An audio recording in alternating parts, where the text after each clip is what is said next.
Donc, je m'appelle Emmeline Duval et donc à l'âge de 12 ans, je me suis inscrite à l'Académie des Beaux-Arts de Binche pour participer aux cours de cette académie, ce qui m'a vraiment passionnée.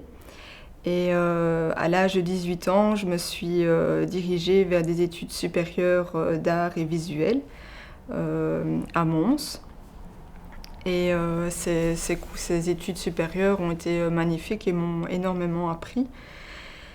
Et ensuite, ici, ces dernières années, j'enseigne comme professeur enfin professeur pluridisciplinaire à des enfants et des adolescents au sein de l'École des Arts de Braine-l'Alleud. Et je travaille aussi également pour une galerie d'art qui s'intitule la Galerie Nardone, donc qui est à la fois sur Bruxelles et sur la Louvière. Et je travaille aussi également pour différentes maisons d'édition, des maisons d'édition belges et françaises.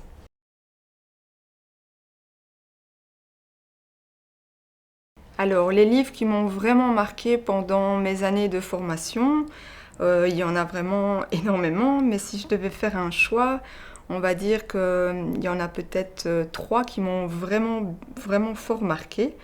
Il y a tout premièrement un ouvrage de Wilking, donc du photographe Wilking, qui a été édité par le Centre national de la photographie de Paris.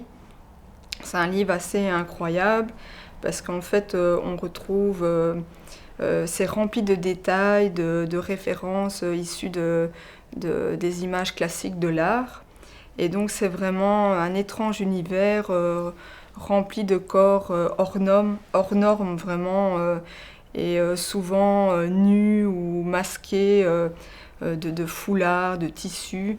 Et aussi je me souviens surtout, c'était des photos composées avec des corps disproportionnés et très torturés, un petit peu angéliques comme ça.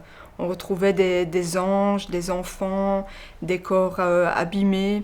Et parfois aussi, il y avait des cages comme ça, où à l'intérieur, il y avait des animaux empaillés, il y avait des enfants, il y avait des objets particuliers. Donc, je pense vraiment que ce livre m'a fort marqué pendant mes études supérieures. Surtout le côté photo composé. Donc du coup, ça m'a donné aussi, de voir ces photos en noir et blanc, ça m'a donné envie de faire du collage. Il y avait quelque chose de très fort, il y avait quelque chose d'angélique et torturé dans ces photos, mais j'avais jamais vu ça à l'époque. C'était la toute première fois que je découvrais ce genre de photos d'artistes. Voilà, c'est un artiste américain et je suis tombée sur ce livre vraiment par hasard pendant mes études. Après, il y a eu un deuxième ouvrage qui s'appelait One, de l'artiste plasticienne Berline de Breuker. Ça, c'était un livre vraiment d'une grande émotion et de fragilité pour moi, parce que, ayant vécu une expérience physique, vraiment véritablement physique, parce que j'ai travaillé dans une boucherie pendant mon adolescence et mes études supérieures, j'ai vraiment eu une véritable expérience avec la chair animale. Et donc ça m'a vraiment posé beaucoup de questions en voyant cette chair animale se transformer. Donc à la fois ça me posait des questions sur cette transformation de cette chair dans l'abattoir. Je voyais vraiment des corps suspendus de ces bœufs, de cette viande, de cette couleur toujours en transformation. Et à la fois, quand je rentrais chez moi, lors de mes études, ça me posait beaucoup de questions aussi par rapport à la chair humaine, quoi. Donc les œuvres de Berline de Breuker parlent, voilà, elles ne parlent pas que de ça, mais voilà, la présence animale est très présente dans son œuvre, quoi, surtout de la chair. Et le troisième ouvrage qui m'a vraiment beaucoup marqué aussi, qui m'a été offert par le directeur de la photographie, c'est de Xavier Canon. C'est Un siècle de collage en Belgique, édité par le Centre de la gravure et de l'image imprimée. C'est un beau panorama de l'histoire du collage en Belgique. C'est vraiment un ouvrage merveilleux qui montre vraiment la grande diversité du collage en Belgique. Et le propos présente vraiment comment dire, le collage sous une grande diversité, dans le sens où on retrouve le côté détournement, le côté découpage, le côté imbrication et aussi superposition du collage. Donc moi, quand j'étais étudiante, je commençais tout doucement à m'intéresser au collage, mais je ne connaissais pas toutes ces techniques. Donc j'étais toute jeune, j'avais 20 ans, donc c'était tout nouveau pour moi. Et surtout, ce qui m'a vraiment fait, enfin, qui était merveilleux pour moi, c'est que j'ai découvert des très grands artistes comme Marcel Marien, Bury, André Stas, Prévert, Chessac, enfin vraiment plein de grands. Donc cet ouvrage, il était rempli de références, quoi. Donc des références d'artistes belges, mais aussi internationales. Donc moi, j'étais toute jeune, donc je connaissais pas. Voilà, je sentais que j'étais très attirée par l'univers du collage, mais les noms, je ne les connaissais pas. Donc ça m'a permis de chercher en bibliothèque, d'aller découvrir d'autres livres. C'était magique pour moi. C'était vraiment une belle perle, ce livre, de le recevoir en tout cas. Tout d'abord, le tout premier qui a été important au niveau de la création des livres. Il y en a eu d'autres avant, mais on va peut-être dire que c'est Rendez-vous. Rendez-vous, il a été édité chez Solo Manontropo, la maison d'édition, une maison d'édition parisienne, créée par Geneviève Ergo et Jean Bescot. Il est paru en 2010 et c'est le premier de la collection Chipiron. Alors ce livre exprime, représente en fait des moments on va dire plutôt des souvenirs, des moments du présent, mais il évoque surtout un thème unique, intime, qui renvoie, on va dire, au thème du rendez-vous, avec un humour décalé et un peu fantaisiste. Donc, comme on peut voir, tous les dessins de cet ouvrage se retrouvent en noir et blanc. Il n'y a pas du tout de texte. Donc, on retrouve à chaque fois des personnages avec des petites silhouettes noires. Vous voyez, à chaque fois des petites silhouettes noires qui se baladent à travers l'ouvrage, avec un petit fil conducteur qui se déroule et rythme le livre, donc ce petit fil noir qui parfois se densifie et qui ondule à travers tout l'ouvrage. Et donc ces personnages, à la fois ces silhouettes et ces personnages expressifs, sautent, se donnent rendez-vous, se rassemblent, s'éloignent entre eux pour raconter une histoire imaginaire. Voilà, moi qui m'est personnelle, mais voilà, chacun peut raconter sa propre histoire imaginaire. Et donc voilà, c'était un livre dont je n'avais pas envie de mettre de texte. Je n'avais pas le besoin. Et donc il y a des références à l'histoire de l'art, à des moments du présent et du quotidien. Mais celui-ci, il est plus difficile à présenter comme ça sur les jambes, comme ça. Donc c'est un ouvrage qui a été édité chez Bruno Robe Éditions. Il se présente sous 3 tomes. Il a été imprimé en lithographie. C'est le 7e de la collection Anamnesia. Cet ouvrage est très fin, très délicat. C'est un travail de dessin et de mise en page graphique avec un très sensible texte écrit par l'auteur et poète Pierre Amptine. Cet ouvrage évoque un texte très subtil, c'est-à-dire que ça parle de 2 personnes qui s'aiment très fort, passionnément, mais qui sont empêchées de s'unir en vrai. Et donc, chacun construit ses propres galeries imaginaires pour pouvoir se rejoindre l'un l'autre, mais sans jamais aboutir. Et donc ces galeries, quelque part, sont la matrice pour pouvoir quelque part se ressentir l'un l'autre et être proche de l'un l'autre. Mais ils n'ont pas facile, en tout cas, ils se ressentent l'un l'autre dans ces galeries, et donc ils ont toujours cet espoir de pouvoir avoir une espèce de fusion, de renaissance en fait fusionnelle entre eux. Voilà, c'est vraiment un texte très délicat et à la fois très fort, quoi. C'est rempli de délicatesse, de mots.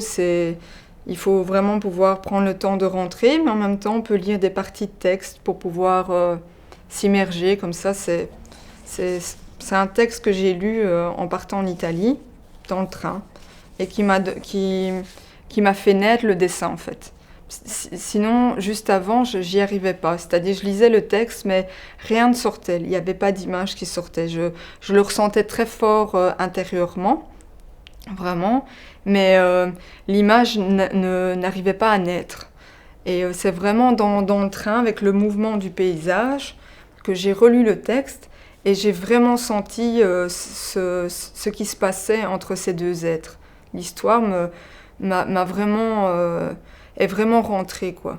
Alors ensuite, il y a eu l'ouvrage Achille Chavée, l'abécédaire.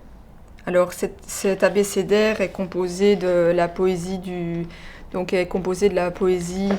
du poète Achille Chavée, surréaliste belge. C'est vraiment une rencontre transgénérationnelle autour du surréalisme. Donc c'est une sorte c'est vraiment un jeu autour des lettres, des mots, des images. Donc cet ouvrage est une rencontre vraiment avec le Centre des Libules & Co. Donc on va dire c'est une commande quelque part. En fait, à l'époque, je travaillais sur des collages et la poésie de Achille Chavée. Et spontanément, j'ai évoqué que je travaillais sur la poésie d'Achille Chavée. Et l'ouvrage est né dans l'année, quoi. Le projet, en tout cas, a abouti. Je n'y croyais pas du tout, mais tout s'est mis en place de manière assez fluide. Et l'ouvrage est donc sorti en 250 exemplaires. Bon, voilà, on l'a revu ensemble, on a bien regardé au niveau des textes, mais je ne pensais pas du tout qu'il y a des projets comme ça, de fil en aiguille, avec les contacts, les gens. Ça, c'est gai, quoi. J'ai pas mal de projets comme ça qui se passent. On discute, on rencontre les gens, et c'est comme parfois sur des marchés de la poésie, on rencontre des éditeurs, c'est le contact humain, c'est beau, quoi. Alors celui-ci, c'est le tout dernier ouvrage qui est paru, donc c'est vraiment de l'auto-édition. Donc je ne l'ai pas proposé à une maison d'édition, je me suis dit je vais essayer de l'éditer moi-même.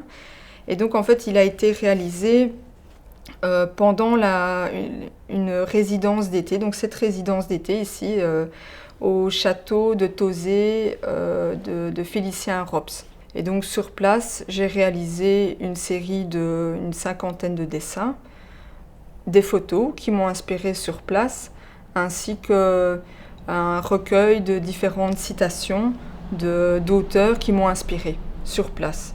J'avais lu en amont différents ouvrages où j'avais noté dans des carnets différentes citations d'auteurs comme Aristote, Platon, Proust, enfin il y en avait vraiment pas mal.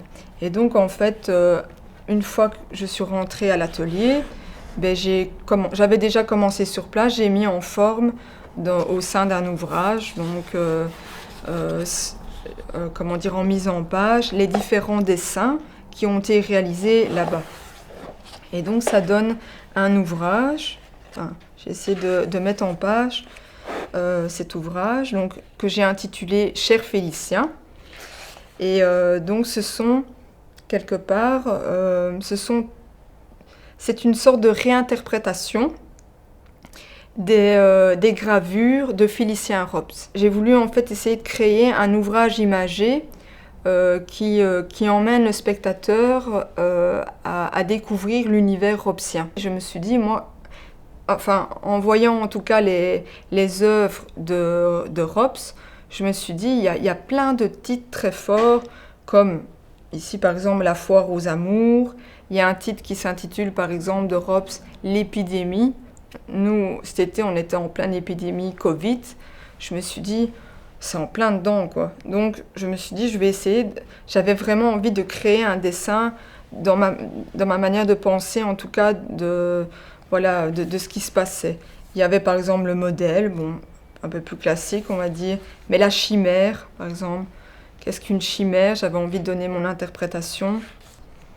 Et donc, chaque titre qu'on retrouve dans l'ouvrage sont les mêmes titres exacts de l'œuvre de Félicien Rops, mais réinterprétés selon mon imaginaire. Et donc, qu'est-ce qui s'est passé? C'est pendant la résidence, j'ai cherché à dialoguer avec une citation d'un auteur. Donc, par exemple, ici, je vais citer un exemple. C'est La poupée du satyre, donc il y a le dessin.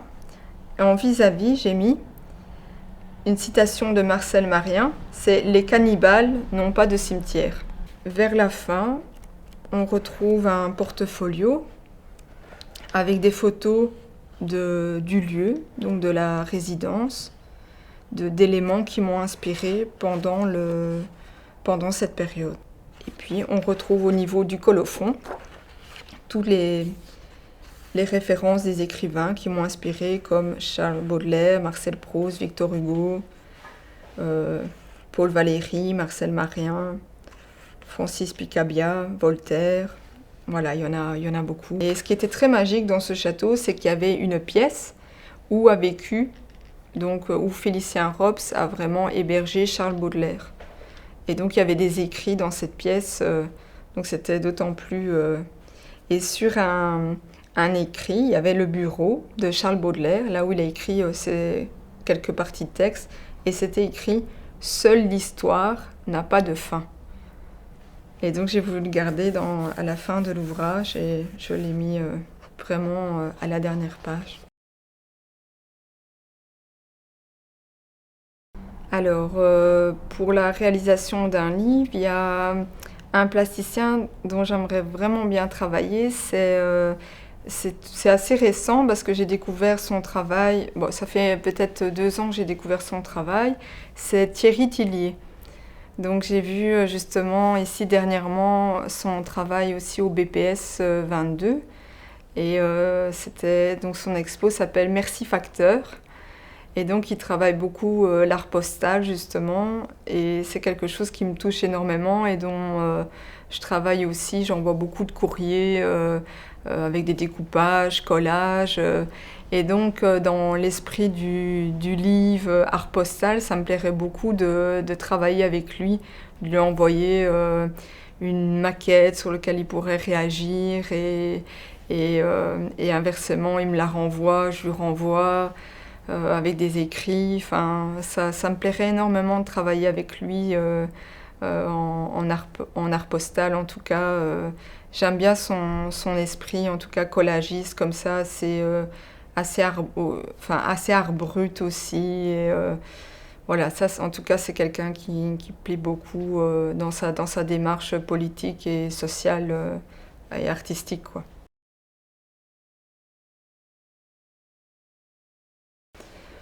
Donc, un lieu que j'apprécie beaucoup, enfin des lieux que j'apprécie beaucoup, c'est les brocantes du Hainaut. C'est des lieux vraiment, des lieux inspirants pour moi. C'est des moments un peu, c'est vraiment un moment un peu aussi de plaisir visuel dans les brocantes, parce que quelque part, on se retrouve devant des caisses encombrées, comme ça, des caisses mélangées, où l'on a l'impression de plonger et de vraiment plonger dans ces caisses et de fouiller et vraiment fouiller à l'intérieur pour vraiment découvrir quelque chose qui est caché. caché dans le fond du carton.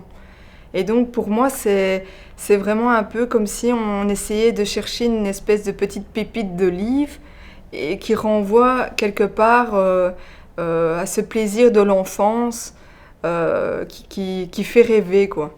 Et donc ces brocantes, c'est un peu ça, quoi. C'est toujours ce côté euh, ce, voyager comme ça à travers les tapis des brocanteurs. Il y a des objets, des couleurs, des matières. C'est, je sais pas, c'est toujours des espèces de petites lumières comme ça sur les tapis de brocanteurs, des objets aussi qu'on ne connaît pas, mais qui renvoient des souvenirs. Et, euh, et donc ça me plaît bien. Alors, un film qui m'inspire par rapport à ma démarche artistique, c'est le film, c'est un court-métrage du réalisateur Thierry Knauf, un film vraiment merveilleux, qui est vraiment, comment dire, vraiment une poésie visuelle. Donc quelque part, ça raconte l'histoire d'une petite fille qui traverse un paysage de rivière et qui contemple vraiment la nature dans une lumière assez douce et qui suspend quelque part le temps. Et pourtant, la vie va comme ça. Le film est vraiment en noir et blanc et il n'y a pas de commentaires. C'est vraiment très, très calme, très doux. Et je peux pas en dire beaucoup sur ce film, mais ce film m'a vraiment marqué dans le côté lenteur et beauté visuelle de la nature. Ça m'a vraiment, il y a vraiment quelque chose qui se passe aussi sur le côté nature, parce qu'il y a, à chaque moment, il y a une espèce d'envol d'espèces comme ça, d'éphémères. Et comment expliquer? Ce réalisateur essaie d'expliquer vraiment, de montrer le côté, le côté la brièveté de l'existence en fait, mais de manière très simple par la nature, par le temps. Et enfin, vraiment, c'est une super belle poésie visuelle de la nature. C'est un film à voir. Franchement, je n'ai jamais vu un film aussi beau sur la nature. Et quelque chose de très simple, de pur. J'étais, en voyant ça, en tout cas, c'est un peu comme un spectacle de danse, mais en vidéo sur la nature. Je sais pas, ça m'a bouleversé ce film, vraiment beaucoup ému. C'est Thierry Knauf. Et ça s'appelle Vita Brevi.